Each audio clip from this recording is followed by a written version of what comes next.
ಇವತ್ತಿನ ವೇದಿಕೆಯ ಸಾನ್ನಿಧ್ಯವನ್ನ ವಹಿಸಿರ್ತಕ್ಕಂಥ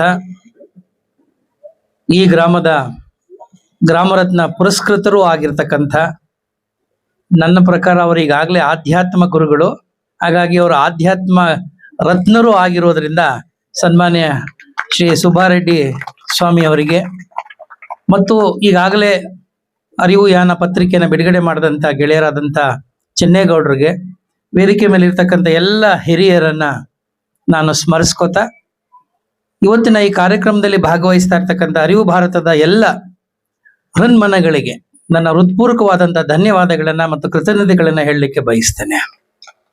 ವಿಶೇಷವಾಗಿ ನಮ್ಮ ಮಾಧ್ಯಮದ ಸ್ನೇಹಿತರು, ಅರಿವು ಭಾರತದ ಕಾರ್ಯಕ್ರಮ ಜಿಲ್ಲೆಯಲ್ಲಿ ಎಲ್ಲೇ ಆದರೂ ಕೂಡ ಅತ್ಯಂತ ಮುತುವರ್ಜಿಯಿಂದ, ಸಾಮಾಜಿಕ ಕಳಕಳಿಯಿಂದ ಮತ್ತು ಸಾಮಾಜಿಕ ಬದ್ಧತೆಯಿಂದ ಎಲ್ಲ ಕಾರ್ಯಕ್ರಮಗಳನ್ನ ಅವರು ಪ್ರಚಾರ ಮಾಡ್ತಿರೋದು ಗಮನಿಸಿದ್ರೆ ನಮ್ಮ ಕೋಲಾರ ಜಿಲ್ಲೆಯ ಮಾಧ್ಯಮದ ಸ್ನೇಹಿತರಿಗೆ ಎಂತಹ ಸಾಮಾಜಿಕವಾದಂತಹ ಹೊಣೆಗಾರಿಕೆ ಇದೆ ಅನ್ನೋದು ಇದರಿಂದ ಸ್ಪಷ್ಟವಾಗ್ತದೆ. ಆ ಕಾರಣಕ್ಕಾಗಿ ನಾನು ಎಲ್ಲ ಮಾಧ್ಯಮದ ಗೆಳೆಯರಿಗೆ ನನ್ನ ವೈಯಕ್ತಿಕವಾದಂತಹ ಅಭಿನಂದನೆಗಳನ್ನ ಮತ್ತು ಕೃತಜ್ಞತೆಗಳನ್ನ ತಿಳಿಸ್ಲಿಕ್ಕೆ ಬಯಸ್ತೇನೆ. ಸುಬ್ಬಾರೆಡ್ಡಿ ಅವರ ಈ ಮನೆ ಅಥವಾ ಆಶ್ರಮಕ್ಕೆ ಇವತ್ತು ಬರೋದಕ್ಕೆ ಅವಕಾಶ ಆಯಿತು. ಅದಕ್ಕಾಗಿ ನಾನು ಶಿವಪ್ಪ ಅವರಿಗೆ ಮತ್ತು ಮಾನ್ಯ ಸುಬ್ಬಾರೆಡ್ಡಿ ಅವರಿಗೆ ಮನಸ್ಸು ತುಂಬಿ ಧನ್ಯವಾದಗಳನ್ನ ಹೇಳ್ತೀನಿ. ಅವ್ರಿಗೆ ಕೇಳಿದೆ ನಾನು, ನೀವು ಪ್ರತಿ ವಾರ ಇಲ್ಲಿ ಪ್ರತಿ ಶುಕ್ರವಾರ ಬಹಳ ವರ್ಷಗಳಿಂದ ಸತ್ಸಂಗವನ್ನ ಮಾಡ್ತಾ ಇದ್ದಾರೆ ಅಂತ. ಮುಂದಿನ ಸತ್ಸಂಗದಲ್ಲಿ ನಾನು ಇಲ್ಲಿ ಇರ್ತೀನಿ ಅಂತ ಮಾತ್ರ ಇವರಿಗೆ ಹೇಳಬಲ್ಲೆ. ಯಾಕೆಂದ್ರೆ ಅಚಲ ಗುರು ಪರಂಪರೆಯ ಬಗ್ಗೆ ಒಂದಷ್ಟು ಕುತೂಹಲವನ್ನು ಉಳಿಸಿಕೊಂಡಿರುವ ನಾನು ಒಂದು 2 ಬಾರಿ ಅವ್ರ ಜೊತೆಯಲ್ಲಿ ಮಾತಾಡಿದ್ದೀನಿ. ಆದ್ರೆ ಇನ್ನೂ ನನಗೆ ಅದರ ಪೂರ್ಣ ಪರಿಚಯ ಆಗಿಲ್ಲದೆ ಇರೋದ್ರಿಂದ ನನಗನ್ನಿಸ್ತು, ಇಲ್ಲಿ ಕೂತಿರುವಾಗ ನನಗನ್ನಿಸ್ತೇನಪ್ಪ ಅಂದ್ರೆ, ಪ್ರೇರಣೆ ಏನಪ್ಪ ಅಂದ್ರೆ, ಅಲ್ಲಿ ಅವತ್ತೇನು ಸತ್ಸಂಗ ಇದೆ ಆ ಸತ್ಸಂಗ ಕಾರ್ಯಕ್ರಮದಲ್ಲಿ ನಾವು ಭಾಗವಹಿಸಿಬಿಟ್ರೆ ನಮಗೊಂದಷ್ಟು ಪುಣ್ಯ ಸಿಗ್ಬಹುದೇನೋ, ನಮಗೊಂದಷ್ಟು ಜ್ಞಾನ ದಕ್ಕಬಹುದೇನೋ ಅಂತ ನಾನು ಅಂದ್ಕೊಂಡಿದ್ದೀನಿ. ಪ್ರಾಯಶಃ ಸದ್ಯದಲ್ಲೇ ನಾನು ಕೂಡ ಆ ಒಂದು ಕಾರ್ಯಕ್ರಮದಲ್ಲಿ ಭಾಗವಹಿಸ್ತೀನಿ. ಬೆಳಪ್ಪನಹಳ್ಳಿ ನಾನು ಬರುವಾಗ ಈ ಕಡೆಯಿಂದ ಯಾಕೆ ನನ್ ಕರ್ಕೊಂಡ್ಬಂದ್ರು ಅಂತ ಗೊತ್ತಾಗ್ಲಿಲ್ಲ. ತಾಯ್ಲೂರು ಬಳಸ್ಕೊಂಡು ಹೀಗೂ ಬರ್ಬೋದಾಗಿತ್ತು. ಯಾವ್ದು ಗುಟ್ಟಹಳ್ಳಿ ದೂರ ಆಗ್ತಾ ಇತ್ತ, ಈ ಕಡೆಯಿಂದ ಬಂದ್ರು. ಬರುವಾಗ ಬಹಳಷ್ಟು ತಿರುವು ಮಾಡಿಕೊಂಡು ತುಂಬಾ ಒಳಗಡೆ ಇಂಟೀರಿಯರ್ ಒಂದು ಗ್ರಾಮಕ್ಕೆ ನಾವು ಬಂದು, ಈ ಗ್ರಾಮ ಅಂತ ನಾನು ಅದೆಲ್ಲ ನಂಬೋದಿಲ್ಲ. ಗ್ರಾಮದಲ್ಲಿರೋರೆಲ್ಲರೂ ಕೂಡ ಹೃದಯವಂತರಿರೋದ್ರಿಂದ, ಪ್ರಜ್ಞಾವಂತರಿರೋದ್ರಿಂದ ಇದು ಹೆಂಗೆ ಕುಗ್ರಾಮ ಆಗತ್ತೆ? ಕುಗ್ರಾಮ ಅನ್ನೋದು ಕೇವಲ ಭೌತಿಕವಾದ ಅನುಕೂಲಗಳಿಂದ ಹೇಳಬಾರ್ದು. ಅಲ್ಲಿ ನೆಲೆಸಿರುವ ಜನರು ಅವರು ಎಷ್ಟು ಯೋಗ್ಯರು, ಸಾಮರ್ಥ್ಯರು, ಎಷ್ಟು ಒಳ್ಳೆಯವರು ಅನ್ನೋದ್ರ ಮೇಲೆ ಅದು ಗ್ರಾಮ ಸುಗ್ರಾಮವೋ ಕುಗ್ರಾಮವೋ ಅಂತ ಹೇಳ್ಬೇಕು. ಇಂತಹ ಗ್ರಾಮ ಒಂದ್ ರೀತಿ ಸುವರ್ಣ ಗ್ರಾಮ. ಇದು ನನಗೆ ಇಲ್ಲಿ ಬಂದಾಗ ಅನ್ಸಿದೇನಪ್ಪ ಅಂದ್ರೆ, ಇದು ನನಗೆ ಒಂದ್ ರೀತಿ ತಪೋವನ ತರ ಕಾಣಿಸ್ತಾ ಇದೆ. ಕಾರಣ ಗೊತ್ತಿಲ್ಲ ನನಗೆ. ತಪೋವನದಂತಿರುವ ಈ ಒಂದು ಗ್ರಾಮದಲ್ಲಿ ಅಥವಾ ಈ ಒಂದು ಮನೆ ಆಶ್ರಮದಲ್ಲಿ ಅರಿವು ಭಾರತದ ಈ ಕಾರ್ಯಕ್ರಮ ಬಹಳ ಅರ್ಥಪೂರ್ಣ ಮತ್ತು ವಿಶಿಷ್ಟ ಕೂಡ ಅಂತ ಅನ್ನಿಸ್ತಾ ಇದೆ. ಹಲವಾರು ಕಾರ್ಯಕ್ರಮದಲ್ಲಿ ನಾವು ಭಾಗವಹಿಸಿದ್ದೀವಿ ಕಳೆದ 1.5 ವರ್ಷದಿಂದ. ಎಲ್ಲ ಕಾರ್ಯಕ್ರಮಗಳಿಂದ ಈ ಕಾರ್ಯಕ್ರಮ ಸ್ವಲ್ಪ ಭಿನ್ನ ಅಂತ ನನಗೂ ಅನ್ಸಕ್ಕೆ ಶುರು ಆಗಿದೆ. ಅದಕ್ಕೆ ಕಾರಣ ಇಷ್ಟೇ, ಅದಕ್ಕೆ ದೊಡ್ಡ ಶಕ್ತಿ ಮತ್ತು ಕೇಂದ್ರ ಬಿಂದು ಅಂತಂದ್ರೆ ಸನ್ಮಾನ್ಯ ಸುಬ್ಬಾರೆಡ್ಡಿ ಗುರುಗಳು. ಮೊದಲನೇ ಸಾರಿ ನಾನು ತಿಮ್ಮರಾವತ್ತನಹಳ್ಳಿ ಕಾರ್ಯಕ್ರಮದಲ್ಲಿ ಭಾಗವಹಿಸಿದ್ರು, ಅವತ್ತು ನೋಡಿದೆ ಅಂತ ಅನ್ಕೋತೀನಿ. ಆ ಕಾರ್ಯಕ್ರಮದಲ್ಲಿ ನೋಡಿದ್ದು ಜಯರಾಮ್ ರೆಡ್ಡಿ ಅವರು ಇಲ್ಲೇ ಇದ್ದಾರೆ. ಅವತ್ತು ನನಗೆ ಅನ್ನಿಸ್ತು, ಇವ್ರ ಬಗ್ಗೆ ಏನೋ ವಿಶೇಷವಾದಂತ ವ್ಯಕ್ತಿ, ಇವ್ರ ಜೊತೆ ಹೆಚ್ಚು ಸಂಪರ್ಕ ಇಟ್ಕೋಬೇಕು ಅಂತ. ನೋಡಿ, ಒಳ್ಳೆಯವರು ಒಳ್ಳೆ ಕಡೆನೆ ಸೇರ್ತಾರೆ, ಅದಕ್ಕೆ ಒಂದು ಕಾಲ ಬರಬೇಕು ಅನ್ನೋದಷ್ಟೇ ಒಂದು ಕಾರಣ ಬಿಟ್ರೆ ಒಳ್ಳೆಯವರು ಯಾವತ್ತೂ ಕೂಡ ಒಳ್ಳೆಯವ್ರ ಕಡೆ ಸೇರ್ತಾರೆ. ಅದಕ್ಕಾಗಿ ನಾವು ಕಾಯಬೇಕು. ಆ ಕಾರಣಕ್ಕಾಗಿ ನಮ್ಮ ಪಂಡಿತ್ ಮುನಿ ವೆಂಕಟರವ್ರು ಹೇಳ್ತಾ ಇದ್ರು, ವೆಂಕಟಪ್ಪನವ್ರು ಏನಂತ, ಯಾವಾಗಲೂ ಮಾಡ್ಬೋದಾಗಿತ್ತಲ್ಲ ನಾವು ಈ ಕಾರ್ಯಕ್ರಮವನ್ನ, ಯಾಕೆ ನಾವು ಇಷ್ಟು ತಡ ಮಾಡ್ಬಿಟ್ಟು ಅಂತ. ಅದೇನೋ ಒಂದೊಂದ್ಸರಿ ಕನ್ನಡದಲ್ಲಿ ಒಂದು ಮಾತಿದೆ, ಈ ದೀಪದ ಕೆಳಗಡೆ ಕತ್ತಲಂತೆ, ನಮ್ಮ ಮನೆಯ ಹಿತ್ತಲ ಗಿಡ ನಮಗೆ ಮದ್ದಲ್ವಂತೆ. ಎಲ್ಲೋ ಯಾರೋ ಮಾಡಿ ಅದನ್ನ ಬಣ್ಣದಲ್ಲಿ ಬಾಟ್ಲಿಗೆ ಹಾಕೊಟ್ರೆ ಮಾತ್ರ ಅದು ಮದ್ದು, ಔಷಧಿ. ನಮ್ಮ ಮನೆಯಲ್ಲಿ ಅಜ್ಜಿ ಪಾಪ ಅರಿಶಿನ ಅದೆಲ್ಲ ತಕೊಂಡು ಗಿಡ ಮೂಲಿಕೆಗಳು ಬಳಸ್ಕೊಂಡು ಕಷ್ಟಪಟ್ಟು ಪ್ರೀತಿಯಿಂದ ಮಾಡ್ಕೊಟ್ಟಿದ್ದು ನಮ್ಗೆ ಯಾವತ್ತದು ಮದ್ದು ಅಂತ ಅನ್ನಿಸ್ಲಿಲ್ವಂತೆ. ಹಾಗಾಗಿ ಒಂದೊಂದ್ಸಾರಿ ಆಗೋಗ್ಬಿಡುತ್ತೆ, ಆದ್ರೆ ಅದಕ್ಕೊಂದು ಕಾಲ ಅಂತ ಇರುತ್ತೆ. ಇವತ್ತು ಆ ಕಾಲ ಕೂಡಿ ಬಂದಿದೆ. ಇವತ್ತು ಮಾನ್ಯ ಸುಬ್ಬಾರೆಡ್ಡಿ ಅವರು ಮತ್ತು ಅವರ ಸುತ್ತ ಇರತಕ್ಕಂಥ ಸುಮಾರು 3,000ಕ್ಕೂ ಹೆಚ್ಚು ಶಿಷ್ಯ ಕೋಟಿ ಇದೆ, ಬಳಗ ಇದೆ. ಇಡೀ ನಮ್ಮ ಜಿಲ್ಲೆ ಮಾತ್ರವಲ್ಲ, ಹೊರಗಡೆ ಜಿಲ್ಲೆ, ಆಂಧ್ರ ಎಲ್ಲ ಕೂಡ ಇದ್ದಾರೆ. ಅವರೆಲ್ಲರೂ ಕೂಡ ಈ ಕ್ಷಣದಿಂದ ಅರಿವು ಭಾರತದ ಕುಟುಂಬದ ಸದಸ್ಯರುಗಳಾಗಿದ್ದಾರೆ. ಏನು ಅವರು ಇಷ್ಟು ವರ್ಷಗಳಿಂದ ಕಳೆದ 78 ವಯೋವೃದ್ಧ ಅವರಿಗೆ, ಆ ವಯಸ್ಸಿನಲ್ಲೂ ಕೂಡ ಅವರ ಹುಮ್ಮಸ್ಸು ಮತ್ತೆ ಈ ವಯಸ್ಸಿನಲ್ಲಿ ಸಮಾಜದ ಬಗ್ಗೆ ಇರ್ತಕ್ಕಂಥ ತುಡಿತ ಮತ್ತು ಈ ಬಡವರ ಬಗ್ಗೆ, ದಮನಿತರ ಬಗ್ಗೆ, ನೊಂದವರ ಬಗ್ಗೆ ನೇರವಾಗಿ ಹೇಳೋದಾದ್ರೆ ಜಾತಿ ವ್ಯವಸ್ಥೆಯಿಂದ ಯಾರೆಲ್ಲ ಮನಸ್ಸುಗಳು ಕ್ಷುದ್ರವಾಗಿದೆಯಲ್ಲ ಅಥವಾ ಛಿದ್ರವಾಗಿದೆಯಲ್ಲ ಅಂತ ಮನಸ್ಸುಗಳಿಗೆ ಒಂದು ರೀತಿ ಮುಲಾಮ್ ಹಚ್ಚತಕ್ಕಂಥ ಕೆಲಸವನ್ನ ಇವರ ಹಾಡುಗಳ ಮೂಲಕ ಅಥವಾ ಇವರ ಧ್ಯಾನ ಮೂಲಕ, ಸತ್ಸಂಗದ ಮೂಲಕ ನಡೆಸ್ತಾ ಬಂದಿದ್ದಾರೆ. ಇದು ಒಂದು ರೀತಿಯಲ್ಲಿ ನಿಜಕ್ಕೂ ಬಹಳ ವಿಶೇಷ. ಅದು ಇಂತಹ ಗ್ರಾಮದಲ್ಲಿ ಇಂತಹ ದೊಡ್ಡ ಆಧ್ಯಾತ್ಮಿಕವಾದಂತ ಒಂದು ಕಾರ್ಯಕ್ರಮ ಸತತವಾಗಿ ಹಲವಾರು ದಶಕಗಳಿಂದ ಮಾಡ್ಕೊ ಬಂದಿದಾರಲ್ಲ, ಬಹುಶಃ ಅದು ಸಾಮಾನ್ಯರಿಗೆ ಮಾತ್ರ ಸಾಧ್ಯ ಇಲ್ಲ. ಅವರಲ್ಲಿ ಏನೋ ಒಂದು ಶಕ್ತಿ ಇದೆ. ಆ ಶಕ್ತಿ ಅವರನ್ನ ಇಲ್ಲಿವರೆಗೆ ನಡೆಸ್ಕೊಂಡು ಬಂದಿದೆ. ಇಲ್ಲಾಂದ್ರೆ ಇಷ್ಟು ಸಾವಿರ ಸಂಖ್ಯೆಯಲ್ಲಿ ಅವರ ಅನುಯಾಯಿಗಳಾಗಿ ಅವರ ತತ್ವಗಳನ್ನ, ಸಿದ್ಧಾಂತಗಳನ್ನ ಮತ್ತು ಒಂದು ಭಾನುವಾರ ನಾವು ನಮ್ಮ ಜೀವನದಲ್ಲಿ ಸ್ಯಾಕ್ರಿಫೈಸ್ ಮಾಡಕ್ಕಾಗದೆ ಹೋದ್ರೆ ಈ ಸಮಾಜಕ್ಕೋಸ್ಕರ ಇನ್ನೇನ್ರಿ ಮಾಡಕ್ ಸಾಧ್ಯ? ನಾವು ಈ ಸಮಾಜದಿಂದ ಎಲ್ಲವನ್ನೂ ಪಡ್ಕೊಂಡಿರುವ ನಾವು ಏನು ಕಡಿಮೆ ಮಾಡಿದೆ? ಈ ಸಮಾಜ ಗೌರವ ಕೊಟ್ಟಿದೆ, ಅಧಿಕಾರ ಕೊಟ್ಟಿದೆ, ಅಂತಸ್ತು ಕೊಟ್ಟಿದೆ, ವಿದ್ಯೆ ಕೊಟ್ಟಿದೆ, ನಮ್ಗಿರೋಕೊಂದು ಜಾಗ ಕೊಟ್ಟಿದೆ. ಈ ಸಮಾಜದಿಂದ ಎಲ್ಲವನ್ನೂ ಪಡ್ಕೊಂಡಿರುವ ನಾವು ಈ ಸಮಾಜ ನಮ್ಮಿಂದ ಏನು ಕೇಳ್ತಾ ಇದೆ? ಒಂದಷ್ಟು ಸಮಯವನ್ನ, ನಿಮ್ಮ ಒಂದು ಇನ್ವಾಲ್ವ್ಮೆಂಟ್ ಅನ್ನ ಕೇಳ್ತಾ ಇದೆ. ಇಂತಹ ಒಂದು ಒಳ್ಳೆಯ ಕೆಲಸಗಳಿಗೆ ನೀವು ಸೇರೋದಾದ್ರೆ ಅದಕ್ಕೆ ನನ್ನ ಪ್ರಕಾರ ಅದೇನು ಬಹಳ ದೊಡ್ಡ ತ್ಯಾಗ ಅಂತ ಯಾವತ್ತೂ ನನಗೆ ಅನಿಸ್ಲಿಲ್ಲ. ಅದು ನನ್ನ ಕರ್ತವ್ಯ. ಅದು it is my responsibility, it is my duty. ಅದು ನನ್ನ ಜವಾಬ್ದಾರಿ ಆಗಬೇಕು. ಈ ಸಾಮಾಜಿಕ ಜವಾಬ್ದಾರಿ ನಮಗೆ ಬಹಳ ಮುಖ್ಯ. ನಾವು ಇವತ್ತು ಇಂಡಸ್ಟ್ರೀಸ್ಗಳ ಬಗ್ಗೆ ಮಾತಾಡುವಾಗ ನಿಮ್ಗೆಲ್ಲ ಗೊತ್ತಿರಬೇಕು, ಈ ಕಂಪನಿಗಳೆಲ್ಲ ಸಂಪಾದನೆ ಮಾಡಿ ಒಂದಷ್ಟು ಲಾಭ ಮಾಡಿದ್ರೊಳಗಡೆ ಒಂದಷ್ಟು ಹಣವನ್ನ ಸಮಾಜದ ಅಭಿವೃದ್ಧಿಗೆ ವಿನಿಯೋಗಿಸ್ತಾರಲ್ಲ, ಅದನ್ನ CSR ಫಂಡ್ಸ್ ಅಂತ ಕರಿತೀರಿ. ಅಂದ್ರೆ ಕಾರ್ಪೊರೇಟ್ ಸೋಷಿಯಲ್ ರೆಸ್ಪಾನ್ಸಿಬಿಲಿಟಿ ಅಂತ ಕರಿತೀವಿ. ನನ್ನ ಪ್ರಕಾರ ಈ ಅರಿವು ಭಾರತ ಅನ್ನತಕ್ಕಂಥದ್ದು ಇದೆಯಲ್ಲ, ಇದು SSR ಅಂತ. SSR ಅಪ್ಪ ಅಂದ್ರೆ ಏನಂದ್ರೆ ಸೊಸೈಟಲ್ ಸೋಷಿಯಲ್ ರೆಸ್ಪಾನ್ಸಿಬಿಲಿಟಿ. ಸಮಾಜಕ್ಕೆ ಇರತಕ್ಕಂತ ಸಾಮಾಜಿಕವಾದಂತ ಜವಾಬ್ದಾರಿ ಇವತ್ತು ನಾವು ಅರಿವು ಭಾರತ ಮೂಲಕ ಹೇಳ್ಕೊಡ್ಬೇಕಾಗಿದೆ. It is the responsibility of each and every one who believes in humanity, who believes in equality. ಸಮಾನತೆಯಲ್ಲಿ ನಂಬಿಕೆ ಇಟ್ಟಿರುವ ನೀವೆಲ್ಲರೂ, ಸಮಾನತೆಯಲ್ಲಿ ನಂಬಿಕೆ ಅಷ್ಟೇ ಅಲ್ಲ, ಮಾನವೀಯತೆಯಲ್ಲಿ ನಂಬಿಕೆ ಇಟ್ಟಿರುವ ನೀವೆಲ್ಲರೂ ಕೂಡ ಇವತ್ತು ಸಮಾಜದಲ್ಲಿ ಇಂಥ ಸಣ್ಣ ಸಣ್ಣ ಬದಲಾವಣೆಗೆ ನಾವೆಲ್ಲರೂ ಪ್ರಯತ್ನ ಮಾಡಬೇಕಾಗಿದೆ. ನಮ್ಮ ಮನೆಯಲ್ಲಿ ಒಂದು ಸಣ್ಣ ಬದಲಾವಣೆ ತರಕ್ಕೆ ಸಾಧ್ಯವಾಗದಾದ್ರೆ, ನಾನು ಹೇಳ್ತಾ ಬಂದೆ, ಇವತ್ತು ಸಮತೆಯ ಅಂದ್ರೆ ಇಂಟರ್ ಡೈನಿಂಗ್ ನಾವು ಮಾಡಕ್ಕೆ ಶುರು ಮಾಡಿದ್ದೆವು. ಬಹಳ ವರ್ಷಗಳಿಂದ, ಬಹಳ ಹಿಂದಿನಿಂದ ಕೂಡ, ಅಂಬೇಡ್ಕರ್ ಕಾಲದಿಂದಲೂ ಕೂಡ ಈ ಇಂಟರ್ ಡೈನಿಂಗ್ ಪದ್ಧತಿಯನ್ನ ಪ್ರಾರಂಭ ಮಾಡಿದ್ರು. 2 ಮನೆಗಳಿಗೂ ಅಂದ್ರೆ ಮೇಲ್ವರ್ಗದವರು ಕೆಳವರ್ಗದವರು ವರ್ಗದವ್ರ ಮನೆಗೆ ಹೋಗೋದು, ಅಲ್ಲಿ ಕುಳಿತು ಒಟ್ಟಾಗಿ ಊಟ ಮಾಡ್ತಕ್ಕಂಥ ವಿಚಾರ ಆಗ್ಬೋದು. ಅದು ನೀವು ಇಂಟರ್ ಡೈನಿಂಗ್ ಅನ್ನೋದು ಈಗ ಇಲ್ಲಿ ನಾವು ಸಮತೆಯ ಅಂತ ಹೇಳ್ತಾರೆ, ಮತ್ತು ಸಹಭೋಜನ ಕೂಡ ಮಾಡ್ತೀವಿ. ಆ ಸಹಭೋಜನ ಜೊತೆನಲ್ಲಿ ಮುಂದುವರೆದು ಇನ್ನೇನ್ ಮಾಡ್ತೀವಿ? ಅಂತರ್ಜಾತಿ ವಿವಾಹಗಳನ್ನ ಮಾಡಬೇಕು. ಅಂತರ್ಜಾತಿ ವಿವಾಹಗಳ ಜೊತೆನಲ್ಲಿ ನಮ್ಮ ಸಮಾಜದಲ್ಲಿ ಅಂಟ್ಕೊಂಡಿರೋ ಬಹಳ ದೊಡ್ಡ ಪಿಡಿಗೆ ಏನಪ್ಪಾ ಅಂದ್ರೆ ಈ ಒಳ ಜಾತಿಗಳ ಸಮಸ್ಯೆ, ಉಪಜಾತಿಗಳ ಸಮಸ್ಯೆ. ಈ ಉಪಜಾತಿಗಳ ನಡುವೆ ಕೂಡ ಒಂದಷ್ಟು ಸಾಮರಸ್ಯ ಮೂಡಬೇಕಾಗಿದೆ. ನನಗೆ ಇಲ್ಲಿಗೆ ಬಂದು ಈ ಕಾರ್ಯಕ್ರಮದಲ್ಲಿ ಭಾಗವಹಿಸುವಾಗ ಅನಿಸಿದೇನಪ್ಪ ಅಂದ್ರೆ, ಸುಬ್ಬಾರೆಡ್ಡಿ ಅಂತಹ ಆಧ್ಯಾತ್ಮಿಕ ಗುರುಗಳು ನಮ್ಮ ಅರಿವು ಭಾರತದ ಕಾರ್ಯಕ್ರಮಗಳ ಒಂದು ನೇತೃತ್ವವನ್ನು ವಹಿಸಿ ಅವರ ಶಿಷ್ಯರಿಗೆಲ್ಲರಿಗೂ ಈ ರೀತಿಯಾಗಿ ಅವರು ಒಂದು ಆತ್ಮ ಸಂಸ್ಕಾರವನ್ನು ಕೊಡಕ್ಕೆ ಸಾಧ್ಯವಾಗದಾದ್ರೆ, ನಮ್ಮ ನಾಡಿನಾದ್ಯಂತ ಎಲ್ಲ ಆಧ್ಯಾತ್ಮಿಕ ಗುರುಗಳು ಮಾಡಿದ್ದೇ ಆದ್ರೆ ಎಂತ ಅದ್ಭುತವಾದಂತಹ ಬದಲಾವಣೆಯನ್ನು ತರಲಿಕ್ಕೆ ಸಾಧ್ಯ. ಯೋಚನೆ ಮಾಡಿ, ಎಂತ ದೊಡ್ಡ ಬದಲಾವಣೆ ತರಲಿಕ್ಕೆ ಸಾಧ್ಯವಿದೆ. ಪ್ರಯತ್ನಗಳಷ್ಟೇ ಆಗಬೇಕು. ಆ ಪ್ರಯತ್ನಗಳ ಕಡೆ ಹೋದಾಗ ಸಹಜವಾಗಿಯೇ ನಮ್ಮ ಸಮಾಜದಲ್ಲಿ ಬದಲಾವಣೆ ಅದು ತನ್ನ ಪಾಡಿಗೆ ತಾನೇ ಆಗೋಗುತ್ತೆ. ಅದನ್ನ ನೀವು ಹೇಳಬೇಕಾದ ಅಗತ್ಯ ಇಲ್ಲ. ಒಂದು ದೊಡ್ಡ ಬದಲಾವಣೆ ಆಗ್ತಾ ಇದೆ, ನಾವೆಲ್ಲರೂ ನ್ಯಾಯವಾಗಿ ಈಕ್ವಾಲಿಟಿ ಅಂದ್ರೆ ಸಮಾನತೆಯನ್ನ ಬದುಕಬೇಕು ಅಂತ ಹೇಳ್ಬೇಕಾದ ಅಗತ್ಯ ಇಲ್ಲ.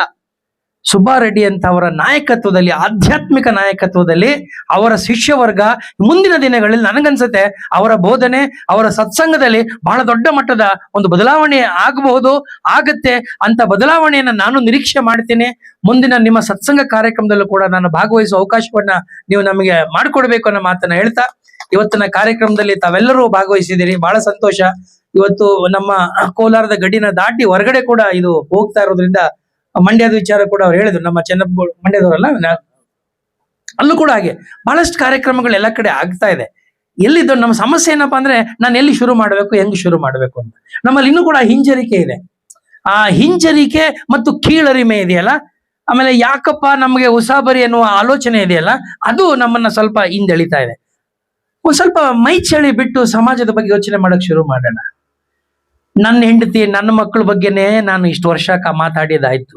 ಎಷ್ಟು ವರ್ಷ ನನ್ನ ಸಾಯೋವರೆಗೂ ನನ್ನ ಹೆಂಡತಿ ನನ್ನ ಮಕ್ಕಳು ನನ್ನ ಕುಟುಂಬದ ಬಗ್ಗೆನೇ ಮಾತಾಡ್ತಾ ಇದ್ರೆ ನಾನು ಓದಿದಕ್ಕೆ ಬೆಲೆ ಏನು ಬಂತು, ನನ್ನ ವಿದ್ಯೆಗೆ ಏನು ಬೆಲೆ ಬಂತು, ನನ್ನ ಅನುಭವಕ್ಕೆ ಏನು ಬೆಲೆ ಬಂತು? ಒಂದು ಹಂತದವರೆಗೆ ಎಲ್ಲವೂ ಸರಿಯೇ, ನನ್ನ ಜವಾಬ್ದಾರಿ ಇದೆ ನನ್ನ ಕುಟುಂಬದ ಮೇಲೆ, ನಾನು ರಕ್ಷಣೆ ಮಾಡಬೇಕು, ನಾನು ಏನೆಲ್ಲ ಗೌರವಯುತವಾಗಿ ಕೊಡಿಸಬೇಕು ಅವೆಲ್ಲ ಮಾಡಬೇಕು. ಅದಾದ ನಂತರವೂ ಕೂಡ ನನಗೆ ಸಮಾಜದ ಮೇಲೆ ಒಂದಷ್ಟು ಜವಾಬ್ದಾರಿ ಇದೆ ಅಲ್ವಾ? ಆ ಸಾಮಾಜಿಕವಾದ ಜವಾಬ್ದಾರಿಯನ್ನು ನಾನು ನಿರ್ವಹಿಸಬೇಕಲ್ವಾ? ಅದಕ್ಕೆ ನಮ್ಮಲ್ಲಿ ಒಂದು ಸಡನ್ ಏಜ್ ಆದ್ಮೇಲೆ 50-55 ವರ್ಷ ಆದ್ಮೇಲೆ ನನಗನ್ಸುತ್ತೆ ಅಲ್ಲಿ ದ ಪ್ರಾಸೆಸ್ ಆಫ್ ಡಿಟ್ಯಾಚ್ಮೆಂಟ್ ಶುರು ಆಗಬೇಕು ಅಂತ. ಈ ಕುಟುಂಬದ ಮೇಲಿರೋ ವ್ಯಾಮೋಹದಿಂದ ನಾವೆಲ್ಲ ಸ್ವಲ್ಪ ಕಳಚ್ಕೊಳ್ಳೋ ಪ್ರಾರಂಭ ಮಾಡಬೇಕು. The process of detachment we should start once when you become 50+. ಆದ್ರೆ ದುರಂತ ಏನು ಗೊತ್ತಾ, ವಯಸ್ಸಾಗ್ತಾ ಆಗ್ತಾ ವೈರಾಗ್ಯ ಬರದೆ ವ್ಯಾಮೋಹನೇ ಜಾಸ್ತಿ ಬರ್ತಾ ಇದೆ. ಮಕ್ಕಳಿಗೆ ಏನ್ ಮಾಡಬೇಕು, ಹೆಂಡತಿಗೆ ಇನ್ನೆಷ್ಟು ಬಂಗಾರ ಕೊಡಿಸಬೇಕು, ಇನ್ನೆಷ್ಟು ಸೈಟ್ ಮಾಡಬೇಕು, ಮುಂದಿನ ಜನ್ಮಕ್ಕೆ ಹುಟ್ಟುವ ಮಕ್ಕಳಿಗೆ ಈಗಲೇ ಏನು ಮಾಡಬೇಕು? ವಯಸ್ಸಾದವರಲ್ಲಿ ವೈರಾಗ್ಯ ಬೇಕೇ ವಿನಃ ವ್ಯಾಮೋಹ ಯಾಕೆ ಬೇಕು? ಅಂದ್ರೆ ಮೋಹವನ್ನ ಗೆಲ್ಲಕ್ ಆಗದೆ ಇರುವ ನಾನು, ವ್ಯಾಮೋಹವನ್ನ ಗೆಲ್ಲಕ್ ಆಗದೆ ಇರುವ ನಾನು ನನ್ನ ಮನೆಯಲ್ಲಿ ಯಾವ ಬದಲಾವಣೆ ತರಲಿಕ್ಕೆ ಸಾಧ್ಯವಾಗತ್ತೆ? ಅದಕ್ಕೆ ಪ್ರಾರಂಭದಲ್ಲಿ ಹೇಳಿದೆ, ಅರಿಷಡ್ ವರ್ಗ ಅಂತ ಹೇಳಿದ್ನಲ್ಲ, ಅದು ಮದ, ಮೋಹ, ಲೋಭ, ಮತ್ಸರ, ಕಾಮ, ಕ್ರೋಧ ಎಲ್ಲ ಹೇಳಿದ್ನಲ್ಲ. ಇದ್ರ ಜೊತೆನಲ್ಲಿ ಇವತ್ತು ಇನ್ನೊಂದು ದೊಡ್ಡದಿದೆ, ಅದು ಆಗಿನ ಕಾಲದವ್ರಿಗೆ ಗೊತ್ತಿರ್ಲಿಲ್ಲ. ಅರಿಷಡ್ ವರ್ಗ ಮಾಡಿದವ್ರಿಗೆ ಪ್ರಾಯಶಃ ನಿಮಗೂ ನಾನು ಹೇಳ್ತೀನಿ, ನಮ್ಮ ಗುರುಗಳಿಗೂ ಒಪ್ಕೋತಾರೆ ಅಂತ ಅನ್ಕೋತೀನಿ. ಈ ಜನಪ್ರಿಯತೆ ಅನ್ನೋದಿದೆ ನೋಡಿ, ಅದು ಒಂದು ರೋಗವೇ. ಅದು ನನಗೆ ಗೊತ್ತಿರುವಂಗೆ it is a poison. It is not only a poison, it is a slow poison. ಅದು 7ನೇದು, ಅದನ್ನೇ ಅವ್ರು ಹೇಳ್ತಿದ್ದಾರೆ ನೋಡಿ. ಅಂದ್ರೆ ಇವೆಲ್ಲವೂ ಕೂಡ ನಮ್ಮ ಶತ್ರುಗಳು. ಈ ಶತ್ರುಗಳು ಒಳಗೆ ಮಾಡಬೇಕಾದ್ರೆ, ಒಳ್ಳೆಯ ಕೆಲಸವನ್ನ ಮಾಡಬೇಕಾದ್ರೆ ನಾವು ಯಾರ ಅಪ್ಪಣೆ ಪಡಿಬೇಕಾಗಿದೆ? ಕಾನೂನುಬದ್ಧವಾಗಿದ್ದೀವಿ, ನ್ಯಾಯಬದ್ಧವಾಗಿದ್ದೀವಿ, ಧರ್ಮ ಮತ್ತು ನೀತಿಯ ಅನುಸಾರವಾಗಿ ಕೆಲಸ ಮಾಡ್ತಾ ಇದ್ದೀವಿ, ಸಂವಿಧಾನಬದ್ಧವಾಗಿ ನಾವೆಲ್ಲ ಇದ್ದೀವಿ. ಸಂವಿಧಾನ ಏನ್ ಹೇಳಿದೀವಿ ಅದನ್ನ ನಾವು ಅಕ್ಷರಶಃ ಪಾಲಿಸ್ತಾ ಇದ್ದೀವಿ, ಆಚರಣೆ ಮಾಡ್ತಾ ಇದ್ದೀವಿ. ಈ ಕೆಲಸವನ್ನ ಮಾಡೋದಕ್ಕೆ ನಾವು ನೀವೆಲ್ಲರೂ ಕೂಡ ಎದೆ ಮುಟ್ಟಿ ಎದೆ ತುಂಬಿ ಮುಂದೆ ಬರಬೇಕು. ಆ ಕಾರಣಕ್ಕಾಗಿ ಇವತ್ತು ಒಂದು ಸಣ್ಣ ಗ್ರಾಮದಲ್ಲಿ 100ಕ್ಕೂ ಹೆಚ್ಚು ಮಂದಿ ಜಾಗೃತ ಮನಸ್ಸುಗಳು ಕೈ ಜೋಡಿಸಿದ್ದಾರೆ ಅಂತಂದ್ರೆ ಈ ರಥವನ್ನ ಬಹಳಷ್ಟು ಮುಂದಿನ ದಿನಗಳಲ್ಲಿ ಪರಿಣಾಮಕಾರಿಯಾಗಿ ಎಳೆದುಕೊಂಡು ಹೋಗುವಂತ ಶಕ್ತಿ ಮತ್ತು ಆ ಸಾಮರ್ಥ್ಯ ಅರಿವು ಭಾರತದ ಬಳಗದ ಎಲ್ಲರಿಗೂ ಇದೆ ಅನ್ನೋ ಮಾತನ್ನು ನಾನು ಹೇಳಲಿಕ್ಕೆ ಬಯಸ್ತೇನೆ.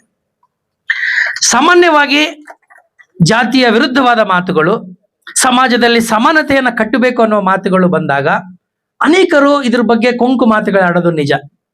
ಪಂಡಿತ್ ಅವರು ಪ್ರಾರಂಭದಲ್ಲೂ ಹೇಳಿದ್ರು, ಅವ್ರು ಹೇಳ್ಕೊಳ್ಳಿ ಅನ್ನೋದೇ ನಮಗೂ ಒಳ್ಳೇದು. ಯಾಕೆಂದ್ರೆ ಬಸವಣ್ಣವ್ರು ಯಾವಾಗಲೂ ಹೇಳ್ತಾ ಇದ್ರು, ನಿಂದಕರು ಇರಬೇಕು ಅಂತ. ನಿಂದಕರು ಇದ್ದರೇನೆ ಕೆಲಸ ಮಾಡೋರ್ಗೆ ಒಂದಷ್ಟು ಸ್ಫೂರ್ತಿ ಆಗೋದು. ಇಂಗ್ಲಿಷ್ನಲ್ಲಿ ಒಂದು ಮಾತಿದೆ, flattery is the food of fools ಅಂತ. ಫ್ಲಾಟರಿ ಅಂತಂದ್ರೆ ಹೊಗಳು ಬಟ್ಟಂಗಿತನ ಅಂತ. ಯಾರು ನಿಮಗೆ ಜೀವನದಲ್ಲಿ ಹೊಗಳಕ್ಕೆ ಶುರು ಮಾಡ್ತಾರೆ ಸ್ನೇಹಿತರೆ, ಅವ್ರನ್ನ ಆ ಕ್ಷಣದಿಂದ ಅನುಮಾನದಿಂದ ನೋಡಕ್ಕೆ ಶುರು ಮಾಡಿ. ಯಾರು ನಿಮ್ಮನ್ನ ಹೊಗಳ್ತಾರಲ್ಲ ಅವ್ರನ್ನ ಯಾವತ್ತೂ ನಂಬಬೇಡಿ. ಯಾರು ನಿಮ್ಮನ್ನ ಕ್ರಿಟಿಸೈಸ್ ಮಾಡ್ತಾರಲ್ಲ, ವಿಮರ್ಶೆ ಮಾಡ್ತಾರಲ್ಲ, ನಿಮ್ ಬಗ್ಗೆ ಟೀಕೆ ಮಾಡ್ತಾರಲ್ಲ, ಅವ್ರ ಬಗ್ಗೆ ಎಚ್ಚರಿಕೆಯಿಂದ ಇಷ್ಟೇ ನೀವು ಮಾಡಬೇಕಾಗಿತ್ತು. ಅವರು ಒಂದ್ ರೀತಿ ಹೇಳ್ಬೇಕಾದ್ರೆ ನಮಗೆ ಒಳ್ಳೆಯ ಪಾಠವನ್ನ ಕಲಿಸ್ತಾರೆ. ಅದಕ್ಕೆ ನಿಂದಕರು ಇರಬೇಕು. ನಾವು ಹೋಗುವ ಮಾರ್ಗ ಸರಿಗಿದೆಯಾ ಇಲ್ವಂತ ತಿದ್ದೋರು ಅವರೇ. ನಾವು ಹೋಗುವ ಮಾರ್ಗದಲ್ಲಿ ಎಷ್ಟು ಅಡೆತಡೆಗಳಿದೆ ಅಂತ ಗೊತ್ತು ಮಾಡಿಸೋರು ಅವರೇ. ನನ್ನ ಶಕ್ತಿ ಏನು ಅನ್ನೋದು ಹೇಳೋದು ಅವರೇ. ನನ್ನಲ್ಲಿ ಬೇಕಾದಂತ ಅಗತ್ಯವಾದಂತ ಆ ಶಕ್ತಿಯ ಜೊತೆನಲ್ಲಿ ಆ ಒಂದು ಪ್ರೇರಣೆಯನ್ನ ತುಂಬೋರು ಕೂಡ ನಿಂದಕರು. ಆ ಕಾರಣಕ್ಕಾಗಿ ನಾನು ಯಾವತ್ತೂ ನಮ್ಮ ಜೀವನದಲ್ಲಿ ನಮಗೆ ಯಾರು ಕ್ರಿಟಿಸೈಸ್ ಮಾಡ್ತಾರಲ್ಲ, ವಿಮರ್ಶೆ ಮಾಡ್ತಾರಲ್ಲ, ಟೀಕೆ ಮಾಡ್ತಾರಲ್ಲ, ಅವ್ರ ಬಗ್ಗೆನೇ ನಾನು ಹೆಚ್ಚು ಗೌರವದಿಂದ ಕಾಣ್ತೇನೆ.